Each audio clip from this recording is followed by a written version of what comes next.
1934 इंदौर। सड़क किनारे एक शख्स अपना कैनवस लिए एक पेंटिंग बना रहा है। पेंटिंग बनाना करीबन मुकम्मल कर चुका होता है। पेंटिंग में एक साइकिल वाला अपनी साइकिल के साथ जा रहा है। पास ही में एक शख्स ये पेंटिंग देखकर उसे खरीदने की दरखास्त करता है और पेंटर वो पेंटिंग उस अनजान शख्स को खुशी खुशी पेश कर देता है। खरीदने वाला पेंटिंग के एवज 10 रुपये पेंटर के हाथ में थमा देता है। ऐसा पहली बार होता है कि इस पेंटर की पेंटिंग किसी ने खरीदी होती है। इंदौर की इस गली में खड़ा ये पेंटर आने वाले वक्त का एक मायानाज पेंटर बनने वाला होता है, जिसका वो अंदाजा भी नहीं कर पाता। किस्से कहानियों के आज के पड़ाव में हमसे रूबरू है पिकासो ऑफ इंडिया कहलाए जाने वाले मायानाज पेंटर M.F. हुसैन। एक तरफ जिंदगी में एक कामयाब पेंटर की तरह पूरी दुनिया में सराहे गए और दूसरी तरफ जिंदगी भर कंट्रोवर्सीज और इल्जामात से जूझते रहे। M.F. हुसैन की कहानी उनकी पेंटिंग्स की तरह ही यूनिक और अनप्रेडिक्टेबल रही। पेश खिदमत है M.F. हुसैन की कहानी, M.F. हुसैन की ही ज़बानी। रंगों का एक अपना राज होता है, एक अपनी पहचान होती है। मेरा पूरा नाम मकबूल फ़िदा हुसैन है। आगे जाकर दुनिया मुझे M.F. हुसैन के नाम से जानेगी।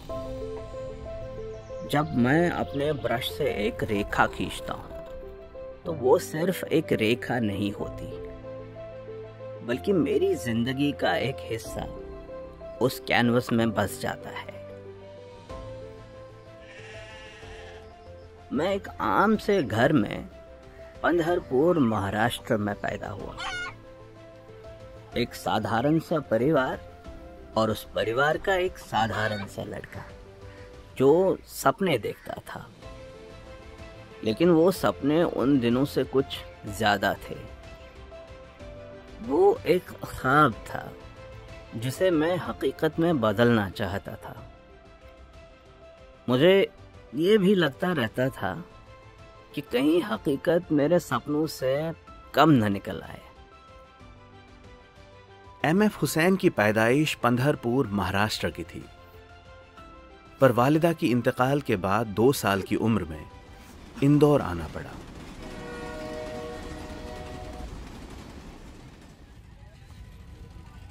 बचपन से लड़कपन और लड़कपन से 18 साल तक की उम्र इंदौर की गलियों में ही गुजर गई। बचपन की जिंदगी सादा थी और बहुत हद तक कठिन भी थी।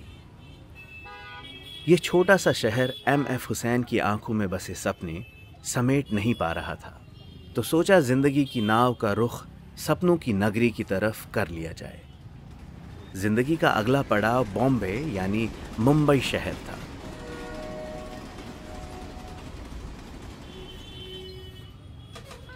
मेरे वालिद साहब जो कि पेशे से अकाउंटेंट थे, मुझे भी अकाउंटेंट बनाना चाहते थे, पर दिली ख्वाहिश आर्ट की तरफ थी।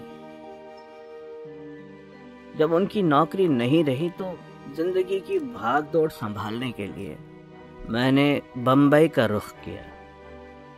अपने आर्ट का पहला रंग मैंने बम्बई में देखा, लेकिन यह रंग उस तस्वीर का नहीं था जिसे आप सोच रहे हैं। मैं बम्बई आया था अपनी जिंदगी को बदलने के लिए। जहां पर दूसरे लोग सपने देखते, मैंने उन सपनों को अपने हाथों से पेंट करने का फैसला किया। ये शहर वाकईतन सपनों का शहर है। एक नया शहर था और मैं एक अजनबी। जिंदगी बहुत कठिन मरहले पे थी। अब सपना देखना लाजिम था, पर उससे ज्यादा जरूरी था पेट के लिए खाना। बहुत मशक्कतों के बाद मुझे बिलबोर्ड पेंटर की नौकरी। हकीकत में ये मेरे लिए बस एक जरिया था, लेकिन मैं अपनी आर्ट को उस हद तक ले जाना चाहता था जहां वो लोगों के दिलों में उतर जाए। पर कब और कैसे, ये कुछ सवालात थे जिनका जवाब मेरे पास नहीं था। बॉम्बे की रिहाइश और शहर की महंगाई जेब में रखे पैसों से काफी ज्यादा थी। इब्तिदाई साल की रिहाइश बॉम्बे के स्लम्स में गुजर गई और कम पैसों में गुजारा करने के अलावा कोई और चारा नहीं था। किस्मत एमएफ हुसैन के अंदर छुपे हुए आर्टिस्ट के सब्र का इम्तिहान ले रही थी और यह इम्तिहान तवील मुद्दत तक चलता रहा। स्ट्रगलिंग आर्टिस्ट की ये कहानी 18 साल तक चलती रही। 18 साल कोई मामूली वक्फा नहीं होता। 18 साल तक मैंने बम्बई की गलियों में गुमनामी की जिंदगी गुजारी। फिल्मी पोस्टर्स पेंट करने के अलावा मेरे पास अपने अंदर के पेंटर को जिंदा रखने का कोई और जरिया नहीं था। यकीन मानिए, उस गुमनामी में मैंने अपनी जिंदगी की कई शामें, कई रातें सड़कों पर गुजार दी। वो दौर मेरी जिंदगी का सबसे पेचीदा दौर था। घर से दूर निकल आया था और बम्बई जैसे शहर में करीबन खो चुका था। पर जिंदगी कब, कैसे और कहां हैरान कर दे, किसी को खबर नहीं रहती। ये बस इत्तेफाक की बात थी कि जहां एमएफ हुसैन पोस्टर्स पेंट करते थे, करीब में ही उनकी जिंदगी से जुड़ने वाली एक खातून की रिहाइश भी थी। कुदरत का हसीन इत्तेफाक। जी हाँ, इस बात को मैं ऐसे ही याद रखता हूँ। करीब की एक बिल्डिंग में एक उम्र रसीदा खातून रहा करती थी। शायद यूं रहा होगा कि मेरी मेहनत और मेरी हालत जार देखकर उनको मुझ पर तरस आ गया होगा। ऐसा पहली बार था कि बम्बई जैसे शहर में मुझे किसी घर में दाखिला मिला। जी अस्सलाम वालेकुम। और मेरे लिए किसी ने इतनी फिक्र की कि मुझे खाना खिला दे।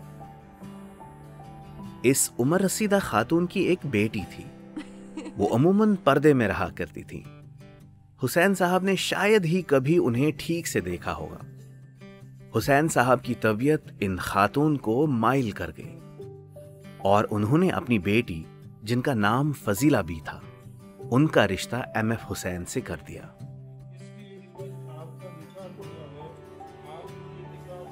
इस कठोर और मुश्किल वक्त में फजीला भी एमएफ हुसैन की जिंदगी में एक उम्मीद की किरण थी।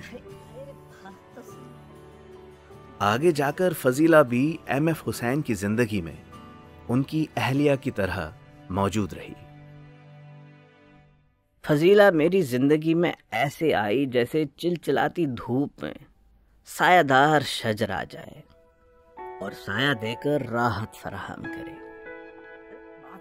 उस दौर में मानो एक तरह से फजीला की शख्सियत मेरा इकलौता घर था। 1941 में हम दोनों ने शादी कर ली। उन दिनों तंग दस्ती के रहते भी खुशी मेरे घर दस्तक देती रही। हमने साथ में 6 बच्चों की परवरिश की। हमारे 4 बेटे और 2 बेटियां हुई। एमएफ हुसैन की निजी जिंदगी में कुछ हद तक ठहराव आ गया था और वो ठहराव जिम्मेदारियों के नतीजे में था, पर मुल्क के हालात में तेज था। हिंदुस्तान सियासी उतार चढ़ाव की मंजिलें तय कर रहा था। ब्रिटिश राज से आजादी की लहर पूरे हिंदुस्तान में सर चढ़कर बोल रही थी। आजादी करीब तर थी, पर उसकी कीमत हिंदुस्तान की आवाम को अपने खून से चुकानी पड़ी।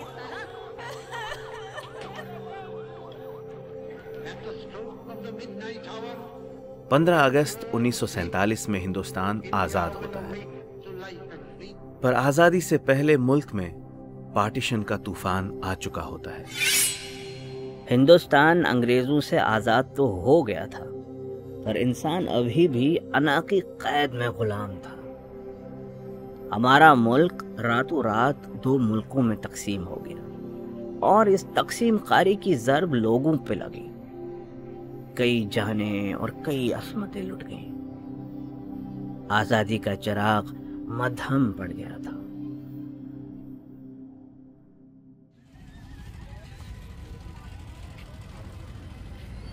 वक्त गुजरने के साथ साथ घाव भरने लगे तो सोसाइटी में एक बदलाव की जरूरत महसूस हुई। इसी जरूरत के नतीजे में प्रोग्रेसिव आर्टिस्ट ग्रुप की दागबेल पड़ती है। MF हुसैन और उनके कुछ अजीज साथी आर्टिस्ट्स मिलकर इस ग्रुप की बुनियाद डालते हैं। रिसर्चर्स की माने तो इस ग्रुप के बनने की वजह पार्टीशन का घाव ही था। ये सारे आर्टिस्ट्स एक नया विजन लेकर आगे बढ़ना चाहते थे। यहां से हिंदुस्तान में विजुअल आर्ट का एक नया स्टाइल वजूद में आता है। मजहबी इंतहा पसंदी ने मुल्क को 2 हिस्सों में बांट दिया था और दिलों में एक दूसरे के लिए बेइंतहा नफरत पैदा कर दी थी। एक आर्टिस्ट की नज़र से देखूं तो ये नज़ारा बेहद दिल खराश है। हम चाहते थे कि इस आपसी रंजिश से परे एक ऐसी दुनिया का क़याम हो जहां मस्बत और प्रोग्रेसिव सोच को बढ़ावा दिया जाए। मैं और मेरे दोस्त सूजा, रजा, जनाब आरा, गडे साहब और बाकरे ने मिलकर प्रोग्रेसिव आर्टिस्ट ग्रुप शुरू किया। यहाँ से मैं मानता हूँ कि मेरा दूसरा जन्म हुआ और यहाँ से ही मेरी जिंदगी में एक ऐसी रफ्तार आई कि फिर रुकने का नाम नहीं लिया। ये रफ्तार वाकई हैरान कुन थी। सख्तियों और अपनी तकदीर की आजमाइशों से गुजरकर MF हुसैन अपनी जिंदगी का एक नया साज छेड़ रहे थे।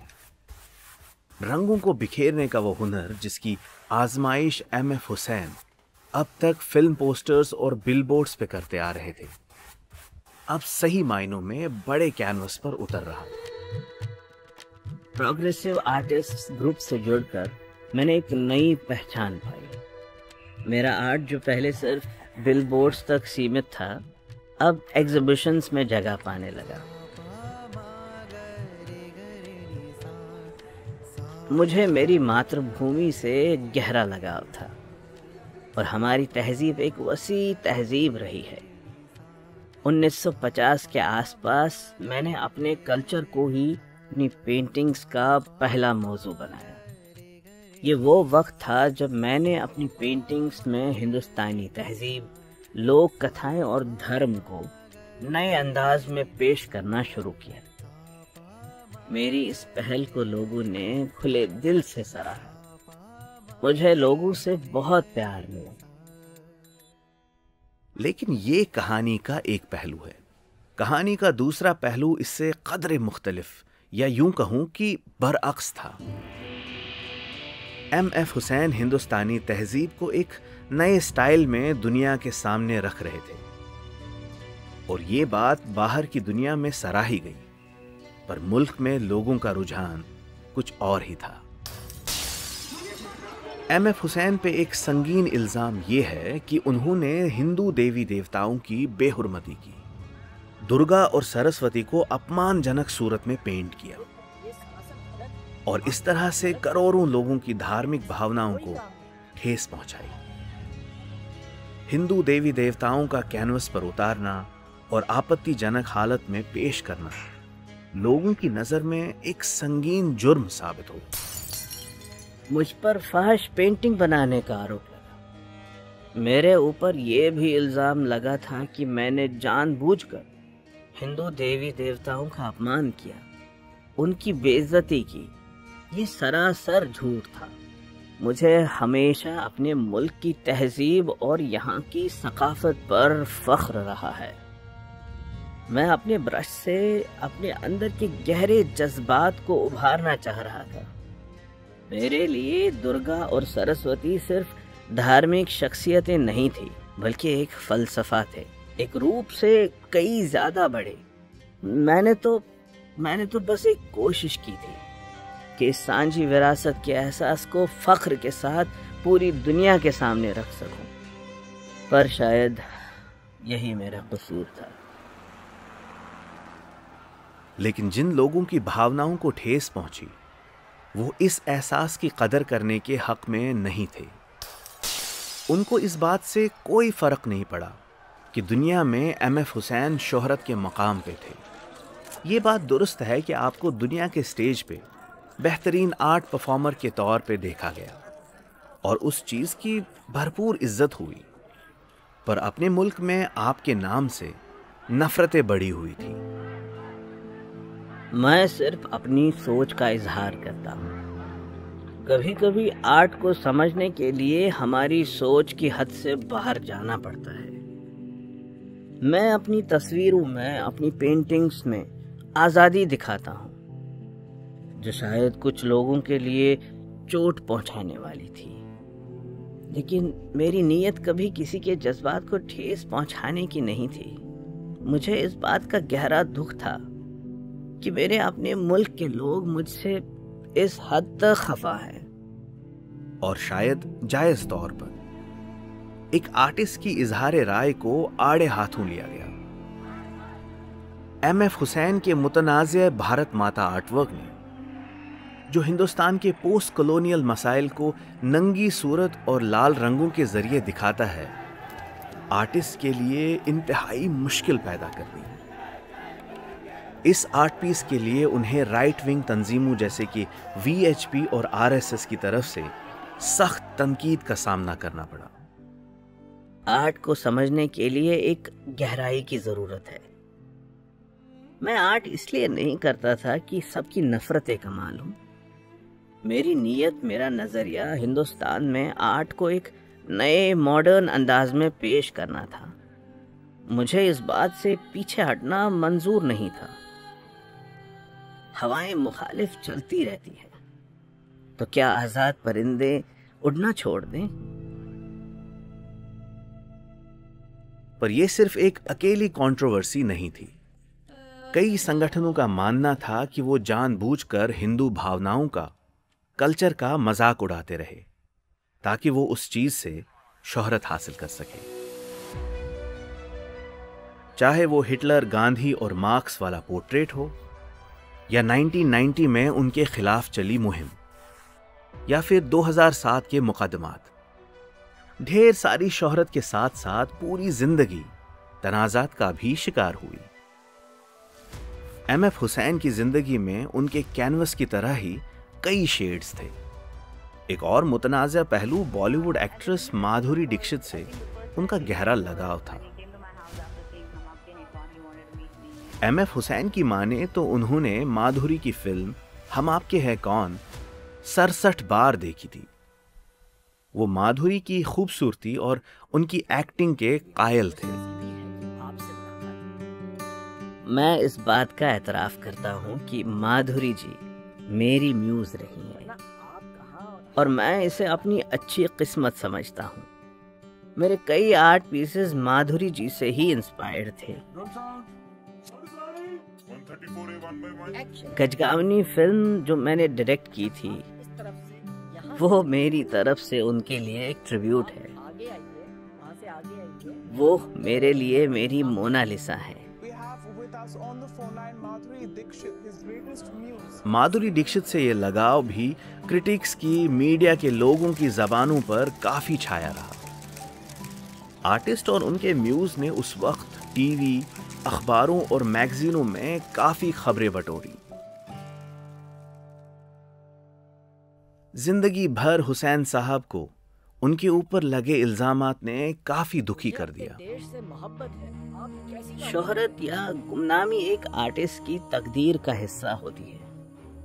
उसके लिए मैं अपने ही लोगों का गुस्सा मोल ले लूं, ये कहाँ की ईमानदारी थी? जिस धरती ने मुझे पाला पोसा, जिस मुल्क पे मुझे नाज है, जहां मुझे इतना सम्मान मिला, मैं उस मिट्टी से गद्दारी करूं, उसका मजाक अपने मफाद के लिए उड़ाऊं?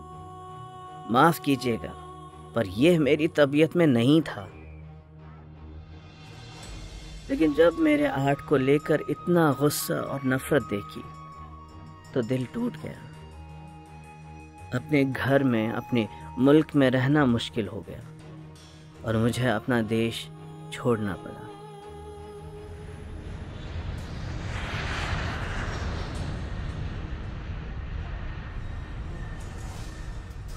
एक ऐसे मुसव्विर, एक पेंटर के लिए जो अपने आर्ट के जरिए देश को एक नया नजरिया दे रहा था, उसके लिए अपनी मिट्टी से दूर रहना कितना दुख भरा रहा होगा, इसका अंदाजा लगाना मुश्किल है।